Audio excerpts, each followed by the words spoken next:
Hey friends, it's Robin. Welcome back to my channel. Today is July 6th, so it is the day before Summerween starts. So I thought we could do a little TBR video, kind of talk about my reading plans, my TBR, all of the dirty details about what is coming over the next week. So if you are unaware of Summerween, it is a week-long readathon hosted by Gabby and Olivia. It is running from July 7th through the 13th. It is 1 week dedicated to bringing the Halloween vibes into summer. However, I do want to mention I do take a slightly different spin on Summerween. I am a romance reader, and so I don't read a lot of mystery, thriller, horror. Instead, what I am going to be reading is the spookier side of romance, so romantic suspense, horror romance, dark romance, things like that. Readathons are not meant to be taken too seriously, and sometimes I think for a lot of people, especially if you're participating in your first one, you can think that like you can't participate if you can't follow the rules exactly.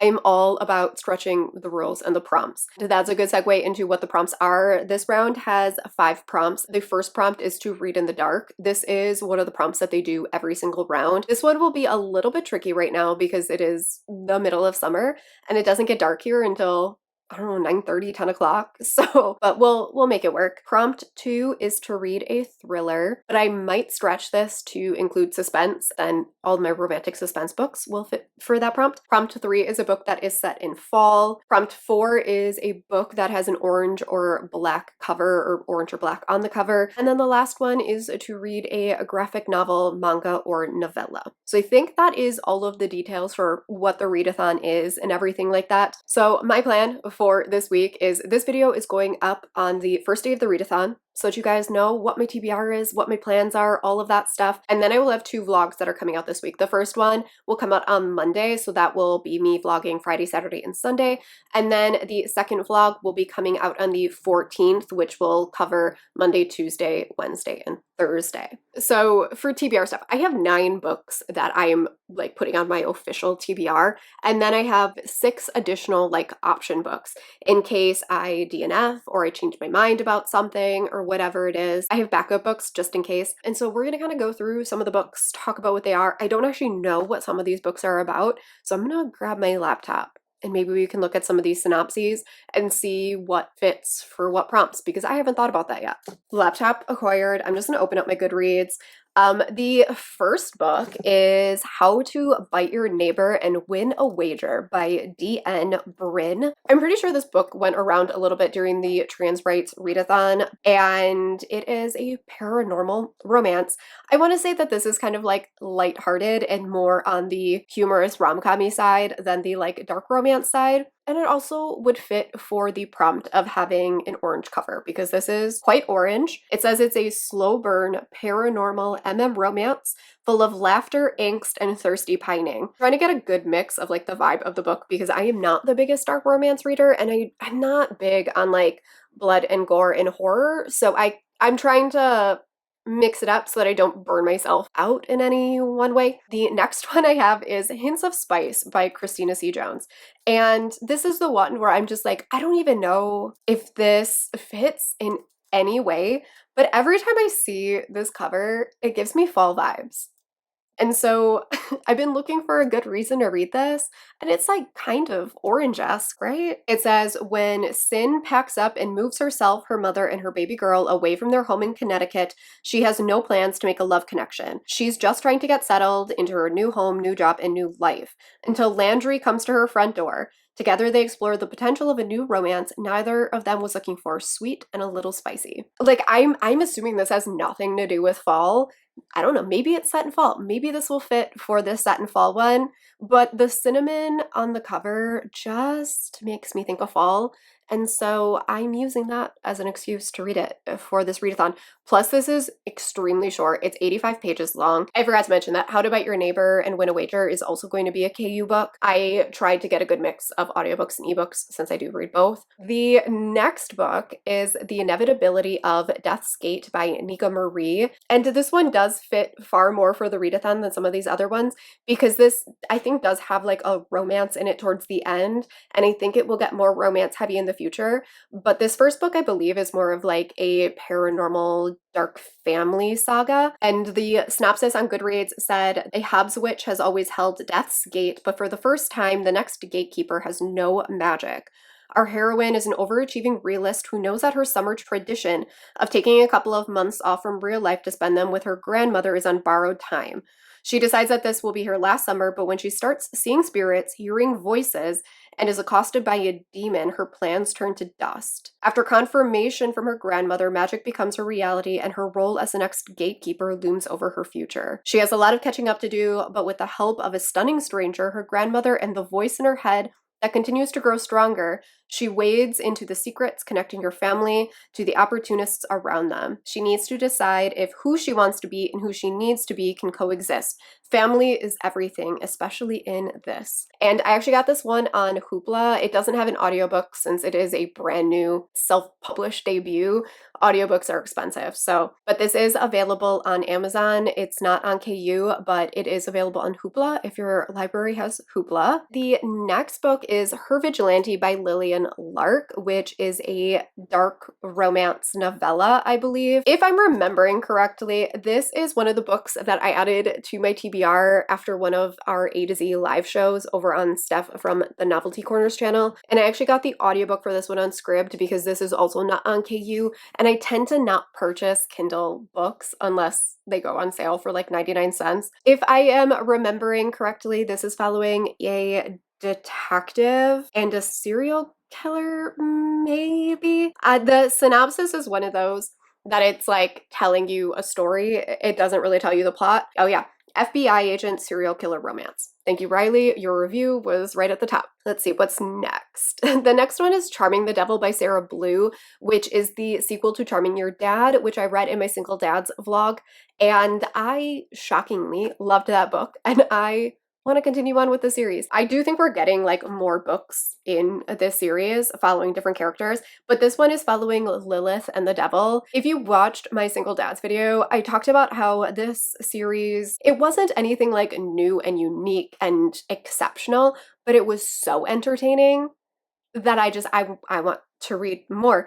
Especially during a readathon, I feel like those books are like the right call. It's just the ones that you can just absolutely fly through because they are so addicting and readable. If you try to read like too dense of books, you burn out so quick. And so this feels like a good choice. From what I remember, Lilith and the Devil have been having this romance thing kind of on the sly, and now people are kind of aware of it. I'm pretty sure they're into BDSM. It's fantasy, it's paranormal, it's set in hell. So like Summerween, right? We'll roll with it. The next one is Gothicana by Runix, which has been on my TBR forever. I swear to God, since this book came out in 2021? Yeah. But one, it's long. It's almost 500 pages. Now there's an audiobook for it. It is an Audible exclusive. So if you are looking for it, it's only available on Audible. But that is where I got it. I had a bunch of credits saved up, and so I got this one. It says, an unusual girl, an enigmatic man, an ancient castle. What could go wrong? An outcast her entire life, our heroine is left adrift after losing her mother. She receives an admission letter from the mysterious University of Vedmore. The last thing she expects, though, is an olden, secluded castle at the top of a mountain riddled with secrets, deceits, and death. An enigma his entire life, our hero likes being a closed book, but knowing exactly everything that happens in the university. A part-time professor working on his thesis. He has been around long enough to know the dangers that the castle possesses. He knows the moment his path crosses with our heroine that she is dangerous to everything that he is. So it is a student-teacher romance. I'm always nervous about student-teacher romances. I think this one's set in college, so hopefully I can get on board with it. It does have a mystery element to it, gothic, dark romance. I'm interested. The other one that's an Audible exclusive I'm going to do right away, it's Her Soul to Take by Harley LaRoe. I've talked about this book in so many TBRs. I've put this on TBRs. I have attempted to read this book. But again, this book is really long. I think this one's also like 500 pages. Yeah, 493 pages. I will be listening to this one on audio. From what I remember of the first chapter, we're following this demon who has been captured by this occult group, and they are using him to awaken a god. And I think it is a romance between them and a witch. I think, maybe? We'll find out. Fantasy, dark, paranormal. The last romance one that I'm going to talk about is In Sequence by Cole McCade, which is book 2 in season 2 of the Criminal Intention series. This is a romantic suspense. We are following these 2 detectives who are helping catch a serial killer. We're following like this really horrifying serial killer who like dresses up in a bunny mask and like sings children's songs. It's super creepy, and I really want to continue the series. It was supposed to be on my June TBR, and I just ran out of time, and so I threw it onto this TBR to give myself an excuse to prioritize the next Criminal Intentions book. And then the last one is actually like what this readathon was intended for. It's Dark Quarters by Megan Golden. It's book 2 in the Rachel Crawl series. Book 1, it can picture it. It's Her Face with Water, The Night Swim. I loved The Night Swim. It is one of my favorite audiobook mystery thrillers ever. And I have this one on audio. I just got it from NetGalley, so I really want to listen to this one on audio again. The heroine is a podcaster, and the audiobook had podcast elements in it, which I loved. I don't know what the mystery of this one is. I don't want to read it.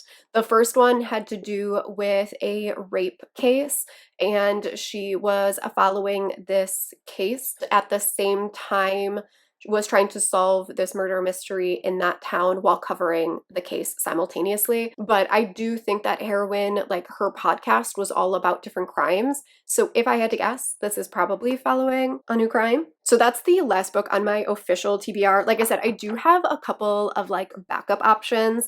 One is Chances by Lee Jaco, which is a Batman villain inspired dark urban fantasy romance.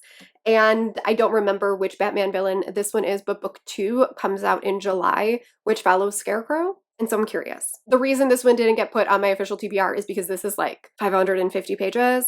I have a lot of long books on my TBR, and I am not a long book reader. So one of the other ones is this series by Emily McIntyre.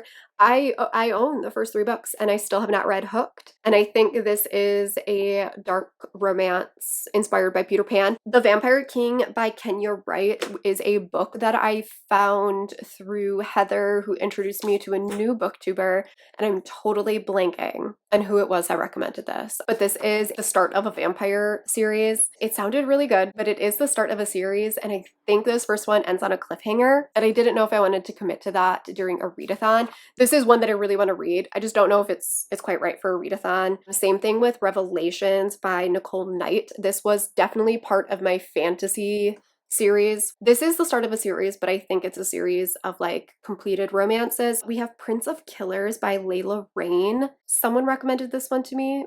Was it Bree from In Love and Words, maybe? I honestly have no idea. And it is another dark romance, romantic suspense sort of thing. I don't remember anything about the plot. I remember that I read it in preparation for this video. I've already apparently blocked it out of my brain. And the last one is Devastate by Pam Godwin. This is one that I do own on Audible. This is part of her, what is that series called? The Deliver series. It's 9 books long, and you can get them all individually or in these like bind-ups with 3 books each.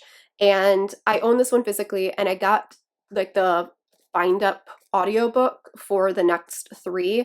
So rather than using 1 Audible credit for 1 book, I used 1 Audible credit for 3 books because you can get it as a bind up. And the next one is Devastate, which is book 4. And so I do own this one if I decide to read it. This is a very dark romance following sex trafficking. I don't know who this 4th book follows or anything like that, but I did enjoy the first 3, and I would eventually like to continue on with the series since I do own it. That's a lot of books. Am I going to read 15 books in 7 days? No, absolutely not.